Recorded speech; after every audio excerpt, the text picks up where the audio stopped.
programa para pensar en voz alta diferentes temas y en este caso temas que tienen que ver con la comunicación. ¿Cómo estás, Daniela? ¿Todo bien, Marita? Bien, acá estamos. Hablar con vos. Igual, la verdad que da gusto charlar, preguntarte porque no nos conocemos personalmente, no sé si sos coqueta, estimativamente tu edad. Tengo 34 años. Te duplico la edad, más o menos, yo tengo 65, voy a cumplir 66 años, así que está bien porque son dos miradas, por eso te pregunté la edad específicamente, ¿no? Claro, para que está al otro lado de la radio conozca también cómo a veces las diferentes generaciones pueden coincidir en más de un tema, porque a veces parece que hubiera un abismo. En realidad el abismo a veces se construye y a veces no existe. O sea, yo creo eso, Pero bueno. Totalmente, no, es que lo que nos une son las ideas y las verdades que hay sobre esta realidad. Y hay ideas que trascienden épocas y épocas. Hoy quería hablar un poquito de eso, de algunas ideas que quizás tienen más de 70 años y están basadas en otras ideas que tienen más de 100 años. Y eso es la humanidad, es una discusión constante entre generaciones y venimos a representarla en estas charlas, por supuesto. Es un placer hablar con vos, que es una comunicadora hermosa, hacer un programa increíble. Y Rosario es la cuna de la cultura argentina, ¿no? Es como nuestro gran polo cultural, así que es una admiración enorme la que tengo por ustedes. Gracias, te agradecemos. Quien te habla te agradece en todos los integrantes de esta región. Una de las cosas que hablábamos tiene que ver con la comunicación y tiene que ver con las diferentes agendas comunicacionales, que algunas son fidedignas o verdades, como decías vos, y otras son armadas justamente para esta. Yo veo cada día más, no sé si vos lo percibís, esa bronca, ese enfado de la gente en la calle con el otro, la poca paciencia que a veces se tiene, bueno, y ni que hablar lo que algunos sectores políticos están aprovechando hacer, ¿no? De volver para atrás. Vos hablabas de ideologías de 70, de 100 años, y esas ideologías basadas en ideologías anteriores. ¿Cómo se va desarmando este castillo, pareciera, de naipes que va de la mano con los derechos, ¿no? A través justamente de las diferentes agendas comunicacionales? Sí, es algo muy interesante. Justamente para eso está bueno empezar a deconstruir la comunicación y ver cuáles son esos mensajes subliminales que se filtran entre los mensajes principales. Y yo te quería traer un autor nacional. Dale. Para poder charlar de eso, pero primero verlo desde la teoría, ¿no? Y recuperar esos conceptos que están trazados por historiadores, por intelectuales de nuestro país, y desde ahí después empezar a analizar nuestra realidad. O también te puedo proponer que hagamos al final un picadito de noticias federales, que leamos algunas noticias de medios alternativos, Dale. que las charlemos entre nosotras, y entonces hacemos una parte teórica y una parte práctica. ¿Qué te parece? Dale. Genial. Arranquemos nomás. Arrancamos. Bueno, de Jauretche te quería hablar, ni más ni menos, de Arturo Jauretche, que es el gran pensador nacional de que habló un poco de todo, ¿no? Yo soy fanática de la pedagogía y mi libro favorito de él es Prosa de H. Itiza, que lo recomiendo. Pero hoy vamos a hablar de otro, de Los profetas del odio y la yapa. Tiene 70 años y es un libro que habla justamente de comunicación. Les van a parecer que es de ahora, esto lo que ayer, no, tiene un montón de años. Pero primero pensemos quién es él. ¿Vos sabés, Marita, algo de él para no, en vez de mansplainarte, woman-splainarte? No te quiero enseñar cosas que vos ya sabés, así que primero No, pero dale igual, ¿Qué sabés de él? Más allá, desasnarnos a todos, dale, que siempre se aprende algo nuevo. Bueno, él está vigente políticamente en los años 30, ¿no? Y justamente se vincula con el radicalismo. Es un discutidor del liberalismo, que son las ideas que están actualmente reinando, ¿no? Y la historia de nuestro mundo, de nuestra humanidad, siempre es una dialéctica alrededor de la esclavitud. En el fondo es eso. Tiene que ver con la explotación, tiene que ver con el uso de los recursos naturales, humanos. Un poco somos todo lo mismo en realidad. Así que la historia de la esclavitud está muy trazada en nuestra intelectualidad. Y bueno, él discute al liberalismo ya desde los años 30. Se hace irigoyenista en la segunda del irigoyenismo cuando él se pelea con Alvear y llega a ser funcionario 2 años hasta que sufren un golpe de Estado y arranca toda la década infame, que fue terrible, ¿no? Él nace en Buenos Aires, en el interior de la provincia de Buenos Aires, como muchos de los pensadores, ¿no? Que a partir de la industrialización se van a las grandes ciudades y logran trazar un recorrido en todas las instituciones de las diferentes épocas que van formando la cultura nacional. Tal cual. Fue amigo de Homero Mansi y de Scalabrini Ortiz. Nada más. Y junto a Forja, junto a ellos, que era la Fuerza de Orientación Radical de la Joven Argentina, este movimiento, ¿no? Que fue a pelearse con los que querían sacar el avance en derechos que había logrado el radicalismo, ¿no? El radicalismo había logrado el voto universal y por eso, para hacerlo básico al relato, sí. El avance en contra de esta esclavitud, ¿no? El avance de derechos hacia las diferentes diversidades humanas. Obviamente se acotaban los varones y faltaba un montón por hacer. Sí, obvio. Por eso, este movimiento Forja, cuando ve al peronismo y ve que viene algo mejor, se hace peronista. Y no solo se hace peronista, forma parte de la vanguardia peronista y empieza a trazar un montón de ideas que son clave para nuestra historia, ¿no? Estamos hablando de que el 17 de octubre, justamente, se declara peronista Jauretche y cambia la historia. Acuérdense que en 1933, fue funcionario, les había contado, hasta el golpe, y en el 33 intentó un contragolpe por un alzamiento militar en Corrientes, por lo que fue encarcelado y empezó a escribir desde la cárcel, ¿no? Como muchos de nuestros intelectuales. El prólogo del libro que publicó en la cárcel lo hizo Borges. Es del libro El paso de los libros, ¿no? Es hermoso, es un poema. ¿Qué pasa con Borges? Eran amigos, pero después se empiezan a distanciar mucho por las cuestiones políticas y la mirada que hay sobre justamente la política social y cultural. Se empiezan a trazar 2 corrientes intelectuales en nuestro país a partir de esa época, que también los vamos a ver reflejadas casi a lo largo de toda la historia hasta hoy, ¿no? Es esa famosa supuesta grieta, que en realidad es la definición de un lugar en la historia. Hay que tener una definición, ¿no? Seguro. Hasta ahora, ¿cómo vamos? ¿Qué pensamos? Ahí andamos. Me gustó mucho porque también creo que tenemos que empezar a hacer docencia de alguna manera. Docencia en acercar al sentido común estos datos, ¿no? ¿Qué dice él sobre la comunicación, justamente? Empieza a definir la comunicación y a identificar esta diferencia de las posturas que podemos tener y la estratificación que hay de la inteligencia.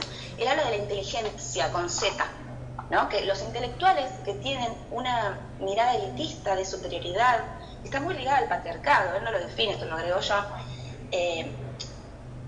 son discutidos por estos otros pensadores nacionales que hablan de la distribución del poder, hablan de darle lugar a los que menos tienen y luchan contra la esclavitud en todas sus formas, ¿no? Tal cual. Y empieza a hablar entonces de los medios de comunicación. Estamos hablando de un texto de hace más de 70 años. Sí. Y define todo lo que responde a las preguntas que me hacías al principio, ¿no? Dice que hay libertades teóricas, pues, como las que plantea la libertad de hoy, la libertad avanza, ¿no? Que aparte se apropian de ese concepto, ¿no? Porque se basan en supuestos derechos individuales que están planteados como una soncera, como una mentira, ya que no existen. Por ejemplo, el libre cambio, la libertad de mercado, no existe cuando hay monopolios. No hay una libertad de elecciones políticas, dice él, cuando hay una concentración económica, que las elecciones que vos podés tomar son solo de aquellos que llegan a ser candidatos, sobre todo en esa época cuando estaba él, que no existía la reforma política y no había más formas de acceder al poder, ¿no? Entonces él planteaba, es medio una mentira esa democracia, que si elegimos entre lo que te dejan elegir, ¿no? Y tampoco existe la libertad de prensa, porque hay intereses económicos. Hasta ese momento se hablaba de la objetividad, hasta el día de hoy se sigue hablando de la objetividad, y él piensa que no, que la objetividad no existe, que todos hablamos desde un lugar, tenemos un objetivo, por eso nos comunicamos, para lograr algo, ¿no? Transmitir algo. Y que hay, sobre todo en las empresas de periodismo, hay intereses económicos, mientras que en la prensa oficialista tiene una postura que vos sabés cuáles son sus intereses, ¿no? en la prensa, que no es oficialista, que se declara, se autodeclama, él habla de la autodeclamación independiente, también hay intereses. Y eso es lo que responde a lo que vos me decías. Bueno, ¿por qué hay tanta virulencia en la gente y está mal conducido el enojo? Bueno, porque el enojo, la violencia, que genera la injusticia, la violencia es una respuesta a la injusticia. Exactamente. Está dirigida, ¿no? El problema es ese, son emociones que están manipuladas a través de la comunicación y que pueden ir hacia un lado o hacia otro.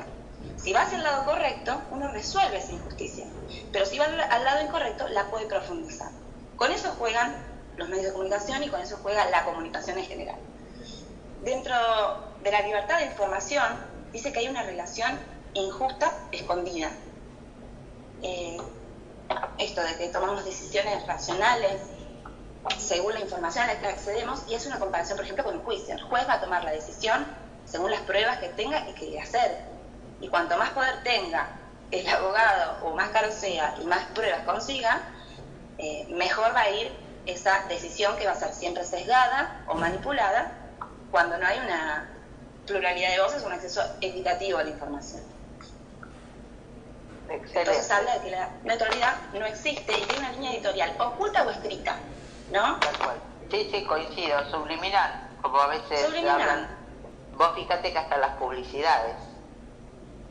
Por supuesto, las publicidades y sobre todo la cultura del entretenimiento. Esto él no lo define todavía, pero sí habla de las onceras, sí habla de otras formas, porque por ahí en esa época todavía el formato informativo era muy vigente, pero a lo largo del neoliberalismo se empezó a usar esta industria cultural, la cultura de masa, como una forma de manipulación y se fue profundizando. Después vamos a charlar otro día, ¿no? Pero bueno, habla de la cocina, de la comunicación y empieza a definir algunas herramientas para esta manipulación. Por ejemplo, en los diarios. Por un lado, hacen una selección. Ahora no te entra todo. Siempre tenés que seleccionar la información que das. Y ahí tenés la objetividad ya rota, porque estás seleccionando y estás dejando de lado un montón de información. Lo no dicho también te define. Obviamente. Sí. El silencio también está perfecto. Está perfecto, sí, el silencio cómplice a veces, ¿no?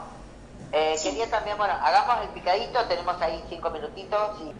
Hay grupos, por suerte ahora, de WhatsApp, que igual muchos sufren censura, están infiltrados y demás, pero es una herramienta que antes no existía, ¿no? Y en ellos, por suerte, circula información alternativa. Y bueno, es una manera de enfrentar la concentración de la información y la manipulación. Una de las noticias que te quería compartir, que es bastante urgente, tiene que ver con Corrientes. Está en este momento por hacerse un juicio abreviado por un caso de trata. Sí. Está María Maroy. María Maroy es la presidenta de la Fundación A Salvo de Entre Ríos, de Corrientes, y viene trabajando hace muchos años en diferentes denuncias por trata de personas. La situación es tremenda, ¿no? Estamos hablando de la misma provincia donde estaba el caso Loan.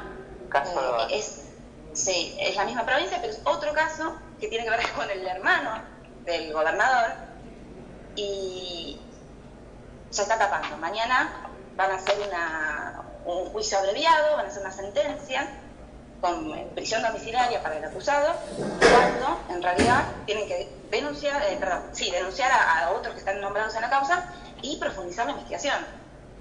Así que es un desastre la situación, estamos muy preocupadas porque María Baloy encima está en riesgo, le han censurado su Instagram, tuvo un intento de secuestro de su hija hace un tiempo, recibe amenazas, ya anteriormente se la había tenido que trasladar.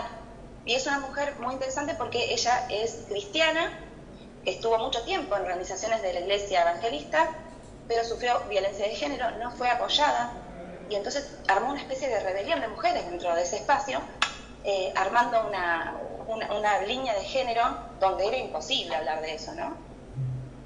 Bueno, desde ese lugar se hizo muy conocida, en el municipio de Ituzaingó, donde ella vive, le ofrecieron de la Libertad Avanza, de este partido que gobierna actualmente, ser funcionaria. Ella no tenía conocimientos de política, y el acceso a la información justamente que tenía sobre este espacio la convencía de que eso era lo correcto. Pero otra cosa es la práctica, ¿no? Y eso es justamente la humanidad entera. cuando ella empieza a ejercer su rol en el municipio de Ituzaingó, es una concejal, digamos, bueno, ahí empieza a recibir todo tipo de presiones y su propio partido obviamente no la apoya. Así que recientemente termina renunciando a ese partido, pero mientras tanto ella se mantuvo leal a este intendente creyendo que era honesto, pero denunciándolo indirectamente sin saber que tenía que ver con él la situación, y hasta el día de hoy es un poco así. El intendente obviamente no está denunciando este caso de trata, obviamente está implicado, estamos hablando de clínicas implicadas, un hotel donde se llevaban menores durante más de 15 años y les sacaban fotos. Hay más de 20.000 archivos donde podrían encontrar a todas esas víctimas y agrandar y demostrar que esto es una red, ¿no? Y sí, el acusado es el presidente del Partido Liberal. Muy grave la situación. Necesitamos que lo difundan en la medida de lo posible, que busquen info en el Instagram de María Baloy. Tal cual. Y fíjate vos que este gobierno de la Libertad Avanza, el gobierno de turno, porque parece que ellos se sintieran emperadores de la República Argentina, pero en realidad tienen un tiempo, que lo van a empezar a medir el año que viene con las elecciones. Muchos de estos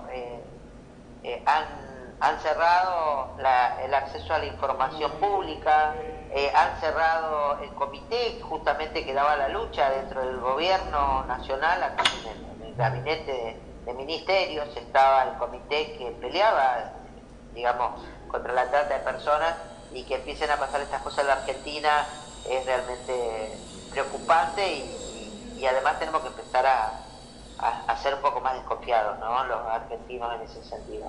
Daniela, te agradezco profundamente. Tenemos una cultura de manipulación muy grande, somos muy inteligentes para lo bueno y para lo malo. Nos tenemos que autodisciplinar y intentar cultivar valores, que es lo único que nos puede llegar a ordenar y llenar de amor de nuevo como sociedad. Tal cual. Hermosa definición. Te mando un abrazo gigante. Bueno, igualmente, gracias por el espacio y nos vemos de nuevo la próxima. Dale, hasta la semana próxima.